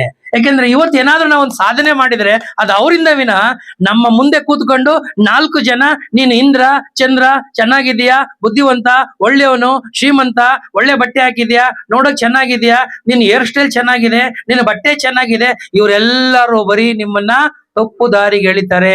ಹೊಗಳು ಬಟ್ಟಂಗಿಗಳು. ಈ ಹೊಗಳು ಬಟ್ಟಂಗಿಗಳನ್ನ ಯಾವತ್ತೂ ನೀವು ನಂಬಬೇಡಿ. ಮಾತಾಡೋರು ಮಾತಾಡ್ತಾರೆ ಬಿಡಿ, ನಮಗೂ ನಿಮಗೂ ಕಳ್ಸ್ಕೊಳ್ಳೋದೇನು, ಲೋಕದ ಡೊಂಕ ನೀವೇಕೆ ತಿದ್ದುವಿರಿ, ನಿಮ್ಮ ಮನವ ಸಂತೈಸಿಕೊಳ್ಳಿ ಅಂತ ಬಸವಣ್ಣವ್ರು ಹೇಳಲಿಲ್ವಾ? ನಾವೇನು ಹೊಸದು ಹೇಳ್ತಾ ಇದೀವಾ? ಹೊಸದು ಮಾಡ್ತಾ ಇದೀವ. ನಾವ್ ಏನ್ ಎಚ್ಚರಿಸ್ತಾ ಇದೀವಿ ಅಂದ್ರೆ, ನೋಡಿ ಪಾಪ ಬಸವ ಅನ್ನೋ ಮಹಾತ್ಮ ಆ ಬುದ್ಧನ ಕಾಲದಿಂದನೂ ಕೂಡ ಇಂತೆಲ್ಲ ಒಳ್ಳೊಳ್ಳೆ ಮಾತುಗಳು ಹೇಳಿದ್ದಾರೆ. ಅದನ್ನ ನಾವು ಮರ್ತು ಬಿಟ್ಟಿದೀವಿ. ದಯಮಾಡಿ ಸ್ವಲ್ಪ ಜ್ಞಾಪಿಸ್ಕೊಳ್ಳಿ. ಜ್ಞಾಪಿಸ್ಕೊಂಡು ಆ ದಿಕ್ಕಿನಲ್ಲಿ ಒಂದ್ 4 ಹೆಜ್ಜೆಗಳನ್ನ ಹಾಕಿ, ಆ ಹೆಜ್ಜೆಗಳಿಗೆ ಒಂದಷ್ಟು ಅರ್ಥ ಬರುತ್ತೆ ಅನ್ನೋದಷ್ಟೇ ನಾವು ಕಳಕಳಿಯಿಂದ ಅರಿವು ಭಾರತದಿಂದ ಕೇಳ್ಕೊಳ್ಳೋದು. ಲೋಕದ ಡೊಂಕ ನೀವೇಕೆ ತಿದ್ದುವಿರಿ? ಎಷ್ಟು ಚೆನ್ನಾಗಿದೆ ನೋಡಿ. ನಿಮ್ಮ ಮನವ ಸಂತೈಸಿಕೊಳ್ಳಿ. ನೆರೆಮನೆಯ ದುಃಖಕ್ಕೆ ಅಳುವರ ಮೆಚ್ಚನ ಕೂಡಲ ಸಂಗಮ ದೇವ. ನನ್ನ ತಾಯಿಯ ಸೆರಗು ಹರಿದೋಗಿದೆ ಸ್ನೇಹಿತರೆ. ನನ್ನ ತಾಯಿ ಹುಟ್ಟಿರುವ ಸೀರೆಯ ಸೆರಗು ಹರಿದೋಗಿದೆ, ನನಗೆ ಕಾಣಿಸ್ತಾ ಇಲ್ಲ. ಆದ್ರೆ ಎದುರುಗಡೆ ಮನೆಯಲ್ಲಿರುವ ಆ ಒಬ್ಬ ಮನೆಯ ಕುಟುಂಬದ ಹೆಣ್ಣು ಮಗಳು ಅವಳು ಕಷ್ಟದಲ್ಲಿದ್ದಾಳೆ ಅಂತ ಮರುಕ ಪಡೆದಿದೆಯಲ್ಲ, ಅದು ಮುಟ್ಟಾಳತನ ಆಗೋಗುತ್ತೆ. ನನ್ನ ತಾಯಿಯ ಸೀರೆಯ ಸೆರಗು ಹರಿದಿರೋದು ನನಗೆ ಕಣ್ಣಿಗೆ ಕಾಣದೇ ಹೋದ್ಮೇಲೆ ನಾನು ಬೇರೆಯವ್ರ ಬಗ್ಗೆ ಮರುಕಪಟ್ಟು ಸಿಂಪತಿ ಎಕ್ಸ್ಪ್ರೆಸ್ ಮಾಡೋದು ಅದು ಒಳ್ಳೇದಲ್ಲ ನಮ್ಮ ಮಾತನ್ನ ಹೇಳ್ತಾನೆ. ಅಂದ್ರೆ ನಾವು ಇಲ್ಲಿಷ್ಟೇ ಮಾಡಬೇಕಾಗಿದ್ದು, ನಾವು ಯಾವುದೇ ಒಂದು ಇಂತಹ ಸಮಾಜಮುಖಿಯಾದ ಕೆಲಸ ಮಾಡಕ್ ಹೋದಾಗ ಸಹಜವಾಗಿಯೇ ವಿರೋಧಗಳು ಬರ್ತವೆ, ಸಹಜವಾಗಿಯೇ ನಿಂದನೆಗಳು ಬರ್ತವೆ, ಅಪಹಾಸ್ಯಗಳು ಬರ್ತವೆ, ಅವಮಾನಗಳು ಕೂಡ ಆಗ್ತವೆ. ಅದನ್ನ ಮುಖ್ಯವಾಗಿ ನನಗೆ ಇದ್ರ ಬಗ್ಗೆ ಯೋಚನೆ ಮಾಡ್ತಾ ಇರ್ತೀನಿ. ಯಾಕೆ ಜನ ವಿರೋಧ ಮಾಡ್ತಾರೆ ಅಂದ್ರೆ ಅಕ್ಸೆಪ್ಟ್ ಮಾಡ್ಕೊಳ್ಳೋದು ಬಹಳ ಕಷ್ಟ.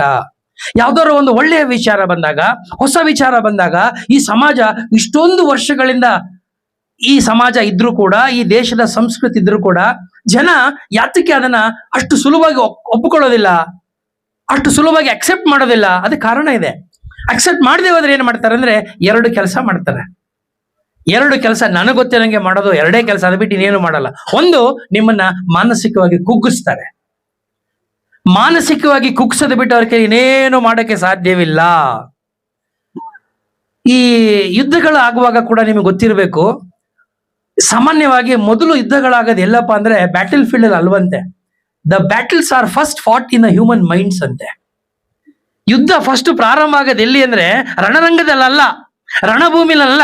ಯುದ್ಧ ಮೊದಲಿಗೆ ಪ್ರಾರಂಭವಾಗೋದು ನಮ್ಮ ಮನಸ್ಸಿನಲ್ಲಿ. ಈ ಮನೋಭೂಮಿಕೆಯಲ್ಲಿ ಯುದ್ಧ ಮೊದಲು ಪ್ರಾರಂಭವಾಗುತ್ತೆ. So the battles are fought first in the human minds ಅಂತ.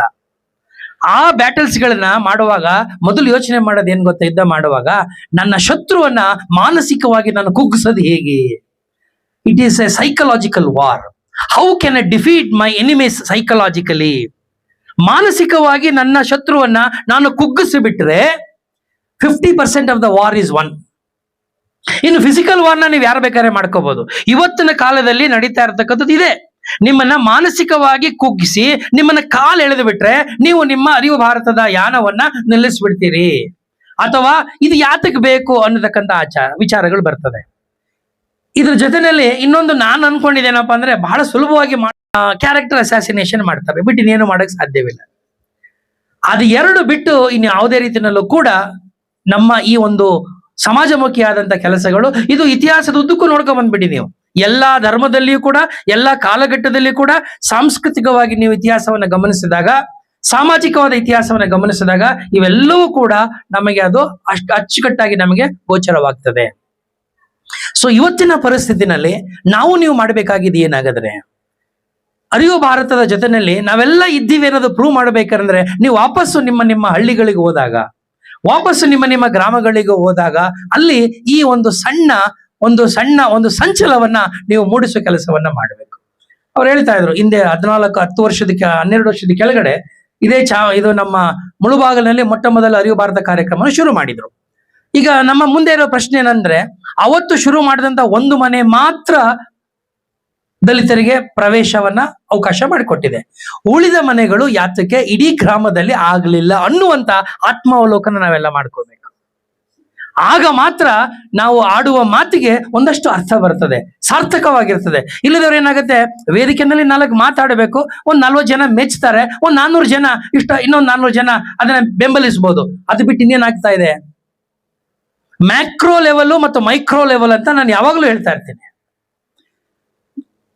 ಅಂದ್ರೆ ಎಲ್ಲ ಜನರಲ್ ಆಗಿ ಮಾತಾಡುವಾಗ ಎಲ್ಲವೂ ಸರಿಯೇ, ನಾನು ಒಪ್ಕೋತೀನಿ, ನೀವು ಒಪ್ಕೋತೀರಿ, ನಿಮ್ಮ ನಡುವೆ ಯಾವುದೇ ಭೇದ ಭಾವ ಇಲ್ಲ, ನಾವು ನೀವೆಲ್ಲರೂ ಒಂದು ದೊಡ್ಡ ಮಾತುಗಳೆಲ್ಲ ಆಡ್ತೀವಿ. ಆದ್ರೆ ನಾವು ನಮ್ಮ ವೈಯಕ್ತಿಕ ಮಟ್ಟಕ್ಕೆ ಬಂದಾಗ, ಮನೆಯ ವಿಚಾರಕ್ಕೆ ಬಂದಾಗ, ಕುಟುಂಬದ ವಿಚಾರಕ್ಕೆ ಬಂದಾಗ, ನಾನು ಮಾಡಬೇಕು ಅಂತ ಮುಂದೆ ಹೋದಾಗ ಅವಾಗ 10 ಹೆಜ್ಜೆ ಹಿಂದಕ್ಕೆ ಹೋಗ್ತೇವೆ. ಆ 10 ಹೆಜ್ಜೆ ಹಿಂದೆ ಹೋಗ್ತೀವಲ್ಲ, ಅದು ಬಹುಶಃ ನನಗನ್ಸುತ್ತೆ ಸಮಾಜದ ಕೆಲಸ ಮಾಡ್ಬೇಕಾದ್ರೆ ಬಹಳ ದೊಡ್ಡ ಗುಂಡಿಗೆ ಇರಬೇಕು. ಆ ಗುಂಡಿಗೆ ಯಾಕೆ ಬೇಕು ಅಂತಂದ್ರೆ, ಧೈರ್ಯ ಇದ್ರೆ, ಸತ್ಯ ಇದ್ರೆ, ನ್ಯಾಯವಾಗಿದ್ರೆ ಆ ಗುಂಡಿಗೆ ಕೂಡ, ಆ ಎದೆಗಾರಿಗೆ ಕೂಡ ಜೊತೆನಲ್ಲಿ ಬರುತ್ತೆ. ಇಲ್ಲದೆ ಹೋದ್ರೆ ಏನಾಗತ್ತೆ, ನಾವು ಕೂಡ ಚರ್ವಿತ ಚರ್ವಣ, ಹೇಳಿದ್ನೇ ಹೇಳ್ಕೊಂಡು ಬೀಟಿಂಗ್ ಅರೌಂಡ್ ದ ಬುಷ್, ಅದರಿಂದನೇ ಸುತ್ತುತ್ತಾ ಇರ್ತೀವಿ. ಅದರಿಂದ ಏನಾಗಿದೆ 70 ವರ್ಷದಿಂದ, 500 ವರ್ಷದಿಂದ ಏನಾಯ್ತು, 700 ವರ್ಷದಿಂದ ಏನಾಯ್ತು, 2500 ವರ್ಷದಿಂದ ಬುದ್ಧ ಇದ್ದ ಕಾಲದಿಂದ ಇವತ್ತಿಗೂ ಯಾಕೆ ಇವತ್ತು ನಾವು ಮಾತಾಡ್ತಾ ಇದ್ದೀವಿ? ನಾವೇನು ಹೊಸದಾಗಿ ಏನು ಹೇಳ್ತಿಲ್ಲ, ಬುದ್ಧ ಹೇಳಿದನ್ನೇ ನಾವು ಹೇಳ್ತಾ ಇದ್ದೀವಿ. ಬಸವ ಏನ್ ಹೇಳಿದ್ದೇನೆ ಅದನ್ನೇ ಮಾಡ್ತಾ ಇದ್ದೀವಿ. ಅಂಬೇಡ್ಕರ್ ಅವ್ರು ಏನ್ ಹೇಳಿದ್ರು ಅದನ್ನೇ ಅವರು ಪಾಲಿಸಿದ್ರು. ಅದನ್ನ ಈ ಸಮಾಜವನ್ನ ತಿದ್ದ ಪ್ರಯತ್ನವನ್ನ ಮಾಡಿದ್ರು. ಸಾಕಷ್ಟು ದೊಡ್ಡ ದೊಡ್ಡ ಮಟ್ಟದಲ್ಲಿ ಈ ಸಮಾಜದಲ್ಲಿ ಬದಲಾವಣೆ ತಂದ್ರು. ಅದಕ್ಕೆ ಅಂಬೇಡ್ಕರ್ ಯಾವಾಗಲೂ ಒಂದು ಮಾತು ಹೇಳ್ತಾರೆ, ಈ ಸಮಾಜವನ್ನ ಬದಲಾಯಿಸಬೇಕಾದ್ರೆ ಕೇವಲ ಒಬ್ಬರಿಂದ ಇಬ್ಬರಿಂದ ಆಗೋದಿಲ್ಲ. ನಿಜ, ಈ ಒಂದು ಅಸ್ಪೃಶ್ಯದ ಒಂದು ಕಳಂಕ ಅವನ್ನ ಒತ್ಕೊಂಡಿರ್ತಕ್ಕಂಥವ್ರು ಬೇರೆ ವರ್ಗದವರು, ಅಸ್ಪೃಶ್ಯ ಅನ್ನ ಆಚರಣೆ ಮಾಡ್ತಾ ಇರೋರು ಮೇಲ್ವರ್ಗದವರು, ಸವರ್ಣೀಯರು ಅನ್ನೋದಾದ್ರೆ ಅವರ ಮೇಲೆ ಈ ಕಳಂಕದಿಂದ ಅವ್ರು ವಾಪಸ್ ಬರಬೇಕಾಗಿದೆ. ದಲಿತರು, ನೋವನ್ನು ಅನುಭವಿಸಿದವರು, ನೊಂದವರು, ಅವಮಾನಗೊಂಡವರು, ಅವ್ರು ಬಂದು ನಿಮ್ಮ ಹತ್ರ ನ್ಯಾಯ ಕೇಳ್ತಾ ಇದ್ದಾರೆ. ಆ ನ್ಯಾಯ ಕೇಳೋದನ್ನ, ನ್ಯಾಯ ಪಾಲಿಸ್ಬೇಕಾದವ್ರು, ಕೊಡ್ಬೇಕಾದವ್ರು ಯಾರು ಅದನ್ನ ಕಳಂಕವನ್ನ ಹೊತ್ಕೊಂಡಿದ್ದಾರೋ ಅವರು. ಅದಕ್ಕೆ ಸಮಾಜದಲ್ಲಿ ಇವತ್ತು ನಾವು ಮಾತಾಡ್ಬೇಕಾದೇನಪ್ಪ ಅಂದ್ರೆ ಸಾಮರಸ್ಯ ಬೇಕು. ಎಲ್ಲಾ ಸಮುದಾಯಗಳ ನಡುವೆ, ನನಗೆ ಗೊತ್ತಿದೆ ಎಲ್ಲಾ ಸಮುದಾಯದಲ್ಲೂ ಕೂಡ ಹೃದಯವಂತರಿದ್ದಾರೆ, ಹೃದಯ ವೈಶಾಲ್ಯತೆ ಇದೆ. ಅವ್ರು ಎಲ್ರಿಗೂ ಕೂಡ ಈ ಸಮಾಜದಲ್ಲಿ ಬದಲಾವಣೆ ತರಬೇಕು, ಈ ಅನಿಷ್ಟ ಪದ್ಧತಿ ದೂರ ಹೋಗಬೇಕು ಅನ್ನೋದು ಎಲ್ಲ ಮನಸ್ಸಿನಲ್ಲೂ ಇದೆ. ಆದ್ರೆ ಅವ್ರಿಗೆ ಏನಾಗಿದೆ ಸಮಸ್ಯೆ ಅಂದ್ರೆ, ಬೆಕ್ಕಿಗೆ ಗಂಟೆ ಕಟ್ಟೋರು ಯಾರು? ನಾನ್ ಯಾಕಪ್ಪ ಕಷ್ಟ ಪಡ್ಲಿ, ಅಂದ್ರಕ್ಕೂ ಮಂಚವಾಳು ಅಂತಾರ ತೆಲುಗಿನಲ್ಲಿ ನೀವು. ಎಲ್ರಿಗೂ ಒಳ್ಳೆಯವನಾಗಿದ್ ಬಿಡೋಣ, ನನಗೆ ಯಾಕೆ ಉಸಾಬರಿ, ಇಲ್ಲದ ಊರ್ಗ್ ಉಸಾಬರಿ ನನಗೆ ಯಾಕೆ? ಯಾರೋ ಮಾಡ್ತಾ ಇದ್ದಾರೆ, ಮಾಡ್ಕೊಳ್ಳಿ. ಆದ್ರೆ ಅಲ್ಲಿವರೆಗೆ, ಟು ದಟ್ ಎಕ್ಸ್ಟೆಂಟ್ ನಾವು ಹೇಳ್ತೀನಲ್ಲ, ಸಮಾಜದಲ್ಲಿ ಸಹನೀಯತೆ ಬಂದಿದೆ. ಆ ಕಾರಣಕ್ಕಾಗಿ ನೀವು ಅರಿವು ಭಾರತವನ್ನ ನೀವೆಲ್ಲರೂ ಬೆಂಬಲಿಸಲೇಬೇಕು. ಈ ಸಮಾಜದಲ್ಲಿ ಸೈರಣೆ ಅನ್ನೋದಿದೆಯಲ್ಲ ಬಹಳ ದೊಡ್ಡ ಮಾತು, ಸಹನೀಯತೆ ಅನ್ನೋದಿದೆಯಲ್ಲ ಬಹಳ ದೊಡ್ಡ ಮಾತು. ಅದಕ್ಕೆ ಹೇಳೋದು, ಅಂಬೇಡ್ಕರ್ ಒಂದು ಮಾತು ಹೇಳ್ತಾರೆ, ಬಹಳ ಚೆನ್ನಾಗಿದೆ, ನಾನು ಯಾವಾಗಲೂ ಅದನ್ನ ನೆಪ್ಸ್ಕೊತಾ ಇರ್ತೀನಿ. ಅವತ್ತಿನ ಕಾಲದಲ್ಲಿ ಅಂಬೇಡ್ಕರ್ಗಿದ್ದಂತ ಬಹಳ ದೊಡ್ಡ ಸಮಾಜದ ಮತ್ತು ಆ ಜನ ಬೆಂಬಲವನ್ನ ಗಮನಿಸಿದಾಗ ಅವರೊಂದು ಮಾತು ಹೇಳ್ತಾರೆ, ನನ್ನ ಮನಸ್ಸಿನಲ್ಲಿ ಏನಾದ್ರೂ ಒಂದು ವೇಳೆ ಪ್ರತೀಕಾರ ಅಥವಾ ದ್ವೇಷ ಇದ್ದುಬಿಟ್ಟಿದ್ರೆ, ಅವ್ರು ಹೇಳ್ತಾರೆ, had my mind been seized with hatred and revenge ಅನ್ನೋ ಮಾತನ್ನು ಉಪಯೋಗಿಸ್ತಾರೆ. Had my mind been seized with hatred and revenge ಅಂದ್ರೆ ಪ್ರತೀಕಾರ, ದ್ವೇಷ ಮತ್ತು ಸೇಡು ಅನ್ನೋದೇನಾದ್ರು ನನ್ನ ಮನಸ್ಸಿನಲ್ಲಿ ಬಂದಿದ್ರೆ, I would have brought disaster upon this land within 5 years ಅಂತ ಹೇಳ್ತಾರೆ. ಕೇವಲ 5 ವರ್ಷದಲ್ಲೇ ಈ ಸಮಾಜದಲ್ಲಿ ಬಹಳ ದೊಡ್ಡ ಕ್ರಾಂತಿ ಆಗೋಗ್ತಾ ಇತ್ತು. ಆದ್ರೆ ಅವ್ರು ಕೆಲಸ ಮಾಡಲಿಲ್ಲ.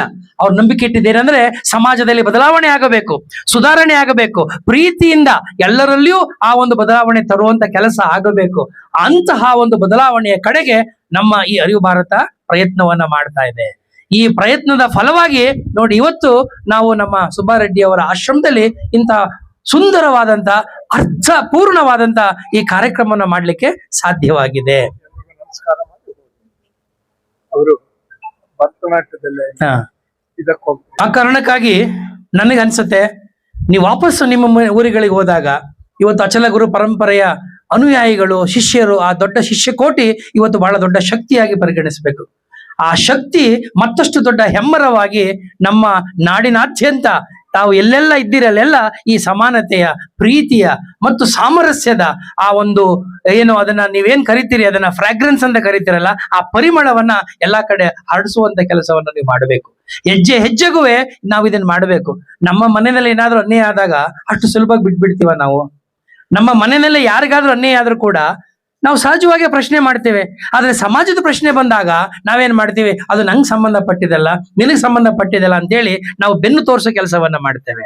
ಅಂತ ಕೆಲಸ ಆಗಬಾರದು. ಆಮೇಲೆ ಕೆಲವು ಇವೆಲ್ಲೂ ಕೂಡ ತೋರಿಕೆಗಾಗಿ, ಬೂಟಾಟಿಕೆಗಾಗಿ ಮಾಡ್ತಕ್ಕಂಥ ಕೆಲಸ ಅಲ್ಲ. ನೀವು ಹೃದಯ ಮೆಚ್ಚಿ ಆತ್ಮಪೂರ್ವಕವಾಗಿ ಕೆಲಸವನ್ನ ಮಾಡಿದರೆ ಮಾತ್ರ ಈ ಅರಿವು ಭಾರತದಲ್ಲಿ ನಾವು ಏನಾದ್ರೂ ಒಂದಷ್ಟು ಸಾರ್ಥಕವಾದಂತ ಕ್ಷಣಗಳನ್ನ, ಒಂದಷ್ಟು ನಿಮಿಷಗಳನ್ನ ಕಳೆಯೋದಕ್ಕೆ ಸಾಧ್ಯ. ಇಲ್ಲದೆ ಹೋದ್ರೆ ಅಲ್ಲ ಅಂತ ನಾನು ಹೇಳಲಿಕ್ಕೆ ಬಯಸ್ತೇನೆ. ಅರಿವು ಭಾರತ ಇದು ಒಂದು ಯಾನ. ಅವರು ಒಂದು ಚೆನ್ನಾಗಿ ಹೆಸರಿಟ್ಟಿದ್ದಾರೆ, ಅರಿವು ಯಾನ ಅಂತಕ್ಕಂಥ ಮಾಸಪತ್ರಿಕೆಯನ್ನ ಬಿಡುಗಡೆ ಮಾಡಿದಂತ ಚೆನ್ನೇಗೌಡರು ಹೇಳ್ತಾ ಇದ್ರು. ಇದು ಒಂದು ಯಾನ ಅಂದ್ರೆ ಜರ್ನಿ. ಇದು ಈ ಜರ್ನಿ ಮನುಷ್ಯ ಹುಟ್ಟಿದ ನಂತರ ನನ್ಗೆ ಯಾವತ್ತು ಅನ್ನಿಸ್ತಾ ಇರುತ್ತೆ, ನಾವೆಲ್ಲ ಬದುಕ್ತಿರೋ ಈ ಪ್ರಪಂಚ, ಈ ಜಗತ್ತು ಹೇಗೆ ಅಂತಂದ್ರೆ it is A world of imperfections ಅಂತ. ನಾವೆಲ್ಲರೂ ಬದುಕ್ತಾ ಇರುವ ಈ ಜಗತ್ತು, ಈ ಪ್ರಪಂಚ ಇದೆಯಲ್ಲ, ಇದು ಈ ಪರಿಪಕ್ವವಾದಂತ ಪ್ರಪಂಚ ಅಲ್ಲ, ಇಂಪರ್ಫೆಕ್ಷನ್ಸ್ ಇರುವಂತ ಒಂದು ಪ್ರಪಂಚ. ಯಾಕೆ ಅಂದ್ರೆ ನಾವೆಲ್ಲರೂ ಹುಟ್ಟಿದ ಮೇಲೆ ನಮ್ಮ ಒಂದು ಮುಖ್ಯ ಉದ್ದೇಶ ಏನಪ್ಪಾ ಅಂದ್ರೆ, ನಮ್ಮ ಜೀವನದ ಒಂದು ಆ ಪ್ರಯಾಣದ ಮುಖ್ಯ ಉದ್ದೇಶ ಏನಪ್ಪಾ ಅಂದ್ರೆ, ನಾವು ಮನುಷ್ಯರಾಗುವ ಹಾಗೆ ಆ ಮೂಲಕ ಪರಿಪಕ್ವತೆಯನ್ನ ಪಡೆಯೋದಕ್ಕೋಸ್ಕರವಾಗಿ ನಾವು ಹುಟ್ಟಿರೋದು ಅಂತ.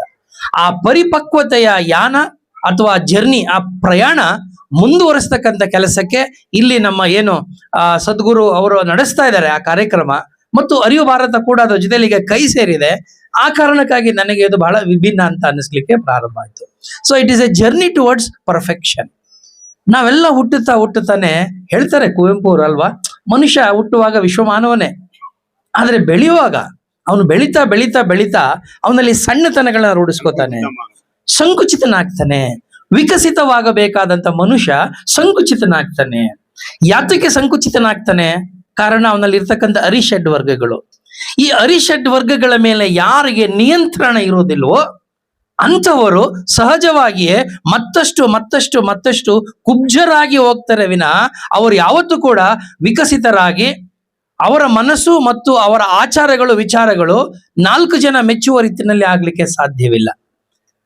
ಒಂದು ಮಾತನ್ನ ಹೇಳ್ತಾ ಇದ್ರು ನಮ್ಮ ಮನೆ ಸುಬ್ಬಾರೆಡ್ಡಿ ಅವರು, ಇದು ಮಾನವೀಯತೆಯ ಅಥವಾ ಮನುಷ್ಯತ್ವ ಕುಲವನ್ನ ಅಥವಾ ಮನುಷ್ಯತ್ವವನ್ನ ಮೆರೆಸ್ತಕ್ಕಂಥ ಅಥವಾ ಅದನ್ನ ಪ್ರೋತ್ಸಾಹಿಸ್ತಕ್ಕಂಥ ಒಂದು ಸಭೆ ಅಥವಾ ಈ ಒಂದು ಆಶ್ರಮ ಅಂತ ಹೇಳಿ. ನೀವೆಲ್ಲ ಬಸವಣ್ಣವರ ಏನೋ ನಮ್ಮ ಅನುಭವ ಮಂಟಪ ಕೇಳಿದ್ದೀರಿ.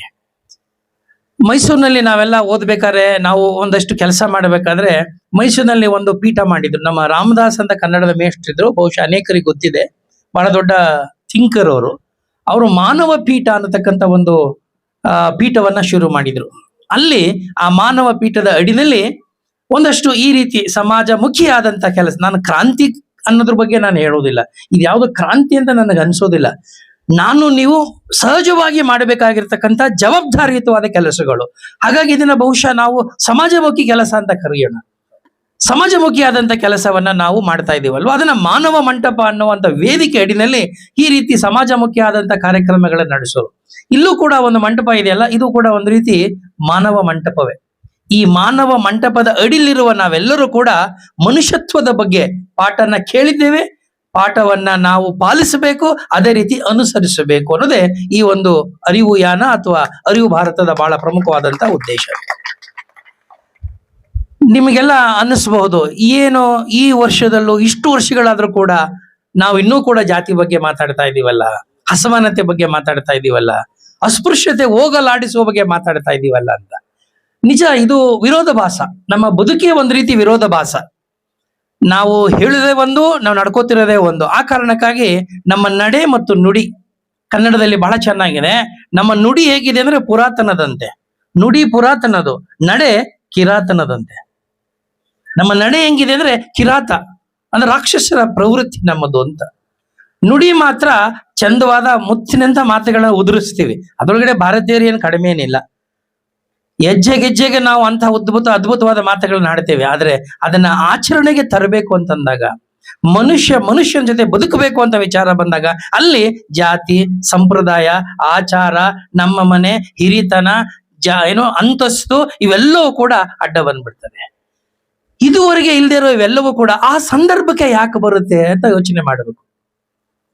ವಿವೇಕಾನಂದರು ಒಂದು ಕಡೆ ಹೇಳ್ತಾರೆ, ಅವರು ಭಾರತೀಯ ಒಂದು ವೈದಿಕ ಧರ್ಮದ ವಿರುದ್ಧವಾಗಿ ಅನೇಕ ಸ್ಟೇಟ್ಸ್ಮೆಂಟ್ಗಳೆಲ್ಲ ಮಾಡಿದ್ದಾರೆ, ಅದು ಕೂಡ ದಾಖಲೆ ಕೂಡ ಮಾಡಿದ್ದಾರೆ.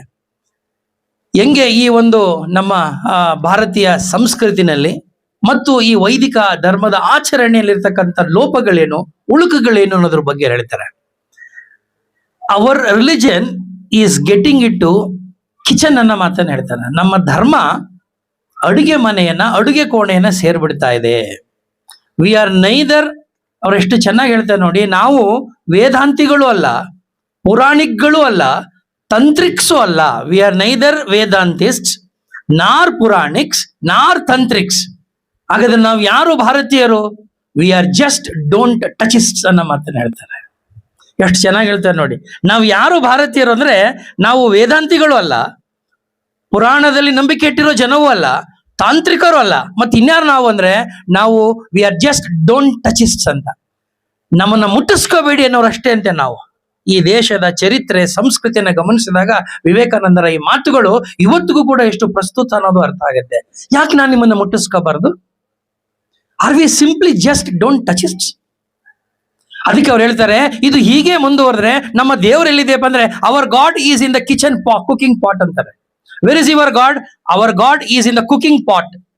ಕಿಚನ್ ಒಳಗಡೆ ಅಡಿಗೆ ಬೇಯಿಸ್ತಾ ಇದೀವಲ್ಲ, ಅಲ್ಲಿ ನಮ್ಮ ದೇವರು ಇದೆಯಂತೆ ಅಡಿಗೆ ಮನೆಯಲ್ಲಿ. ಇದು ಈ ಧರ್ಮ ಹೀಗೆ ಮುಂದುವರೆದ್ರೆ ಒಂದು ಶತಮಾನದಲ್ಲಿ if the same system continues, then the system will have what is known as lunatic asylum ಅನ್ನ ಮಾತನ್ನ ಬಳಸ್ತಾರೆ. ಇದು ಹೀಗೆ ಮುಂದುವರಿಸಿದ್ರೆ ಒಂದು ಶತಮಾನದಲ್ಲಿ ನಾವೆಲ್ಲರೂ ಹುಚ್ಚರ ಆಸ್ಪತ್ರೆಯನ್ನ ಸೇರ್ಬೇಕಾಗ್ತದೆ ಅನ್ನೋ ಮಾತನ್ನ ಹೇಳ್ತಾರೆ. ಇವತ್ತು ಯಾಕೆ ಇದನ್ನ ಇವತ್ತಿಗೂ ಮಾತಾಡ್ತಾ ಇದೀವಿ ಅಂದ್ರೆ, ನಾವ್ ಯಾರು ಕೂಡ ಪ್ರಾಯಶಃ ಬುದ್ಧಿಯ ಒಂದು ಸ್ಥಿರತೆಯನ್ನು ಉಳಿಸ್ಕೊಳ್ಳಕ್ಕೆ ಸಾಧ್ಯವಾಗಿಲ್ಲ. ನಾನು ಮತಿಭ್ರಮಣೆಗೊಳಗಾಗಿದ್ದೀನಿ. ಯಾವ ಮತಿಭ್ರಮಣೆ ಅಂದ್ರೆ, ನಾನು ಶ್ರೇಷ್ಠ, ನಾನು ಜಾತಿಯಲ್ಲಿ ಶ್ರೇಷ್ಠ, ನಾನು ವಿದ್ಯೆಯಲ್ಲಿ ಬಹಳ ದೊಡ್ಡ ಪಂಡಿತ, ನಾನು ಏನೋ ಸಮುದಾಯದಲ್ಲಿ ನಾನು ಬಹಳ ದೊಡ್ಡವನು, ಹಣಕಾಸಿನ ವಿಚಾರದಲ್ಲಿ ದೊಡ್ಡವನು. ಇದು ದೊಡ್ಡವರು ಶ್ರೇಷ್ಠರು ಅಥವಾ ನಾನು ಶುದ್ಧ ನೀವು ಅಶುದ್ಧ ಅನ್ನುವ ಈ ಕಲ್ಪನೆ ಇದೆಯಲ್ಲ, ಆ ಕಲ್ಪನೆಯೇ ನಮ್ಮನ್ನ ಇವತ್ತವರೆಗೂ ಹಾಳು ಮಾಡಿರ್ತಕ್ಕಂಥದ್ದು. ಹೆಂಗೆ ನೀವು ಶುದ್ಧರಾಗ್ತೀರಿ, ಹೆಂಗೆ ನಾನು ಅಶುದ್ಧರಾಗ್ತೀನಿ? ಮೇಲ್ನೋಟಕ್ಕೆ ಮಾತ್ರ ನಾವು ಹಾಕೊಳ್ಳೋ ಬಟ್ಟೆಯಿಂದ ಅಥವಾ ನಾವು ಆಡ್ತಕ್ಕಂಥ ಮಾತಿನಿಂದ ಅಥವಾ ನಮ್ಮ ಮೇಲ್ನೋಟದ ಈ ಸೌಂದರ್ಯದಿಂದ ನಾವೆಲ್ಲ ಶುದ್ಧರ, ಅಥವಾ ಆಂತರಿಕವಾಗಿ ಅಂತರಂಗದಲ್ಲಿ ನಾವು ಶುದ್ಧರ? ಮೊದಲು ನಾವು ಶುದ್ಧರಾಗಿರ್ಬೇಕಾಗಿದ್ದು ನಮ್ಮ ಮನಸ್ಸಿನಲ್ಲಿ, ಹೃದಯದಲ್ಲಿ, ಆತ್ಮದಲ್ಲಲ್ವಾ?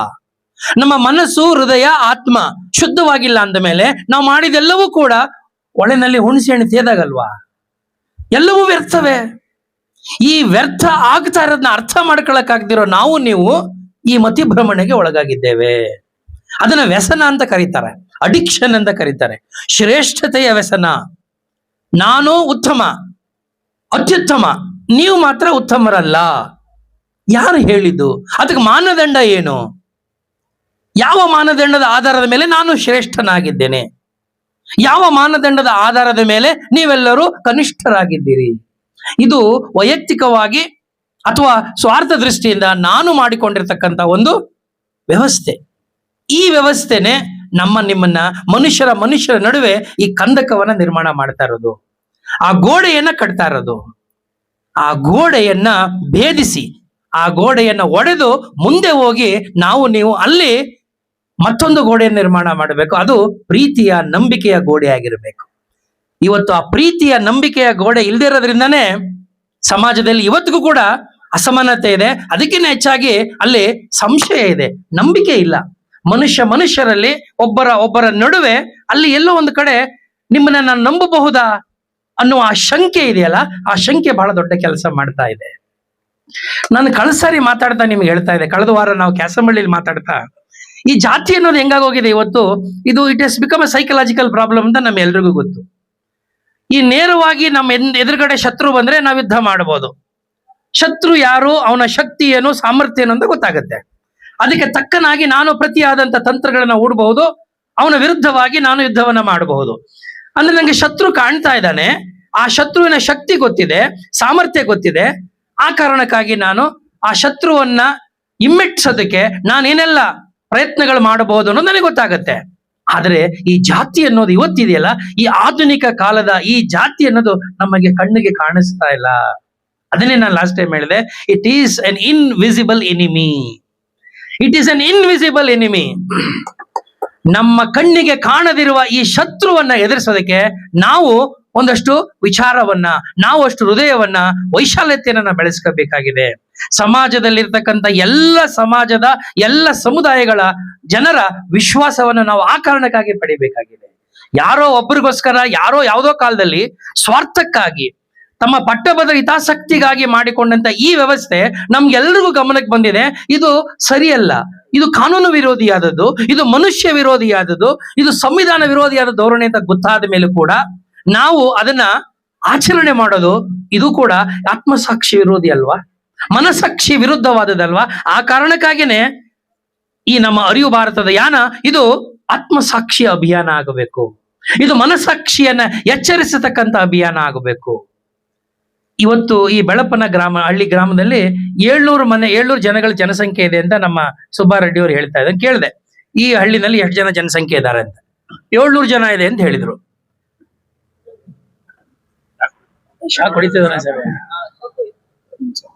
ನಾನು ಹೇಳ್ತಾ ಇದ್ದೆ, ಸುಮಾರು 700 ಜನ ಇರತಕ್ಕಂತ ಒಂದು ಜನಸಂಖ್ಯೆ ಈ ಗ್ರಾಮದಲ್ಲಿ ಇದೆ. ಈ ಗ್ರಾಮದಲ್ಲಿ 700 ಜನ ಇದ್ರೂ ಕೂಡ ಇಲ್ಲಿ ಒಂದು 100ರಷ್ಟು ಜನ ಇಲ್ಲಿ ಸೇರಿದ್ದೇವೆ. ಒಂದು ಗ್ರಾಮದಲ್ಲಿ 100ಕ್ಕೂ ಹೆಚ್ಚು ಇಲ್ಲಿರ್ತಕ್ಕಂಥ ಜಾಗೃತ ಮನಸ್ಸುಗಳು, ಇಲ್ಲಿರೋರು ಯಾರು ಕೂಡ ಬೇಜವಾಬ್ದಾರಿ ಮನಸ್ಸುಗಳಲ್ಲ. ಹರಳಿರ್ತಕ್ಕಂಥ ಮನಸ್ಸು, ಹೃದಯ ಹರಳಿರ್ತಕ್ಕಂಥ ಜಾಗೃತ ಮನಸ್ಸುಗಳು ಇಲ್ಲಿ ಕೂತಿದೆ. ಈ ಜಾಗೃತ ಮನಸ್ಸುಗಳು 100ಕ್ಕೂ ಹೆಚ್ಚು ಇಲ್ಲಿರೋದ್ರಿಂದ ಒಂದು ಗ್ರಾಮದಲ್ಲಿ ಈ ಮುಂದಿನ ದಿನಗಳಲ್ಲಿ ನಮ್ಮ ಅರಿವು ಭಾರತದ ಈ ಉದ್ದೇಶ ಏನಿದೆ ಅದು ಕೇವಲ ನಮ್ಮ ಜಿಲ್ಲೆ ಮಾತ್ರವಲ್ಲ, ರಾಜ್ಯಾದ್ಯಂತ, ದೇಶಾದ್ಯಂತ ಬಹಳ ದೊಡ್ಡ ಅಭಿಯಾನವಾಗಿ ಬೆಳೀತಕ್ಕಂಥ ಎಲ್ಲ ಒಂದು ಸಾರ್ಥಕಗಳು ಮತ್ತು ಸಾಧ್ಯತೆಗಳು ಇದೆ ಅಂತ ನಾನು ಹೇಳಲಿಕ್ಕೆ ಬಯಸ್ತೇನೆ. ಈ ವಿಚಾರ ಬಂದಾಗ ಸಾಮಾನ್ಯವಾಗಿ ನಮ್ಮ ಶಿವಪ್ಪ ಅವ್ರು ಯಾವಾಗಲೂ ಹೇಳ್ತಿರ್ತಾರೆ, ಇದು ನಾವು ಅದನ್ನ ದೊಡ್ಡದಾಗಿ ಮಾಡಕ್ ಹೋದಾಗ ಸ್ವಲ್ಪ ಸಮಸ್ಯೆ ಆಗ್ಬಿಡುತ್ತೆ, ಹಾಗೆ ಹೀಗೆ ಅಂತಲ್ಲ. ಇದು ಯಾವುದೋ ಒಂದು ಸಂಸ್ಥೆಯವರು ಮಾಡೋದು ಅಥವಾ ನಾವೇ ನಡೆಸ್ಕೊಂಡು ಹೋಗ್ಬೇಕು ಅನ್ನೋ ಉದ್ದೇಶ ಕೂಡ ಒಳ್ಳೇದಲ್ಲ. ಹರಿಯುವ ನೀರಿಗೆ ಯಾವ ದೊಣ್ಣೆ ನಾಯಕನ ಅಪ್ಪಣೆ ಬೇಕು ಹೇಳಿ? ಸಮಾನತೆ ಅನ್ನೋದು ಈ ಸಮಾಜದಲ್ಲಿ ನಾವು ನೀವೆಲ್ಲ ಜನ್ಮತಃ ಪಡ್ಕೊಂಡ್ ಬಂದಿರತಕ್ಕಂತ ಒಂದು ಹಕ್ಕದು. ಅದನ್ನ ನಿರಾಕರಿಸ್ತಕ್ಕಂತ ಅಧಿಕಾರ ಯಾರಿಗೂ ಇಲ್ಲ.